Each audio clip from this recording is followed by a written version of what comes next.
وَإِذَا سَأَلَكَ عِبَادِي عَنِّي فَإِنِّي قَرِيبٌ أُجِيبُ دَعْوَةَ الدَّاعِ إِذَا دَعَانِ فَلْيَسْتَجِيبُوا لِي وَلْيُؤْمِنُوا بِي لَعَلَّهُمْ يَرْشُدُونَ۔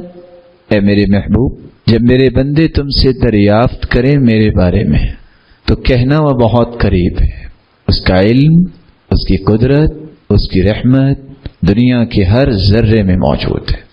مجھے جب بھی کوئی پکارتا ہے میں اس کی پکار کا جواب دیتا ہوں۔ جواب کیسے اللہ ذوالجلال دیتے ہیں اور اللہ ذوالجلال کتنی جلدی جواب دیتے ہیں؟ حدیث قدسی ہے، انا مع عبدی، میں اپنے بندے کے ساتھ ہوتا ہوں، اذا ذکرنی، جب مجھے یاد کرتا ہے، وتحرکت بی شفتاہ، اس کے ہونٹ حرکت میں آتے ہیں، میری رحمت کی برکھا برس جاتی ہے ہونٹوں کی حرکت سے۔ لیکن ہم یہاں وہ بات کبھی نہیں کہیں گے جو نادان لوگ کہہ دیتے ہیں، میں تو شہ رگ سے بھی قریب ہوں، اور قرآن کا یہ غلط ترجمہ کیا جاتا ہے۔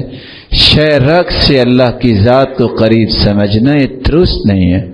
آپ قرآن کی آیت پڑھیں، کہیں گے جی تو سورۃ قاف میں موجود ہے، وَنَحْنُ أَقْرَبُ إِلَيْهِ مِنْ حَبْلِ الْوَرِيدِ، میں تو شارک سے بھی قریب ہوں۔ نہیں، اِذْ يَتَلَقَّى الْمُتَلَقِّيَانِ عَنِ الْيَمِينِ، شارک کے قریب اللہ نے دو فرشتے، يَتَلَقَّى الْمُتَلَقِّيَانِ، دو فرشتے بٹھائے ہیں جو آپ کی نیکی اور آپ کی برائی کو لکھنے والے ہیں۔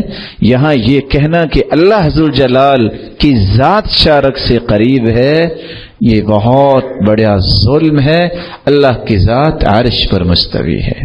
اللہ کا علم واقع شارک سے کیا، وہ تو آپ کے احساسات سے بھی قریب ہے، اس کی قدرت قریب ہے، لیکن اللہ کی ذات نہیں۔ کچھ لوگ کہتے ہیں کسی کا دل نہ توڑنا، کیونکہ دل میں کیا رہتا ہے؟ بہت بری بات ہے، اور میں چونکہ فتوے نہیں لگایا کرتا، آپ کسی سے پوچھیں کہیں گے شرک ہے۔ اور یہی تو وہ بات تھی منصور حلاج، جس کو آج کچھ نادان لوگ شہید کہہ دیتے ہیں۔ وہ کہا کرتا تھا ما فی جبتی الا اللہ، دل بھی نہیں، کہتا تھا میرے جبے میں اللہ رہتا ہے، اس کو سولی پہ لٹکا دیا گیا۔ اور نادان کیا کہتے ہیں، وہ توحید کی غرض سے شہید ہو گیا، اس کو پتہ ہی نہیں ہے توحید کیا ہے۔ توحید یہ ہے جو قرآن نے بیان کی ہے، الرحمن علی العرش استوى، اللہ اپنی ذات کے اعتبار سے عرش پر مستوی ہے۔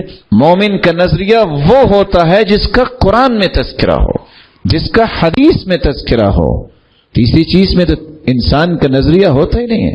یہ میرے دین کا نظریہ ہے جس کی بنیاد قرآن و سنت ہے۔ جب تک قرآن و سنت کی چھاپ نہ ہو کسی نظریے پر، وہ نظریہ شریعت کا نظریہ نہیں ہو سکتا۔ ہاں کسی کا ذاتی نظریہ ہو سکتا ہے۔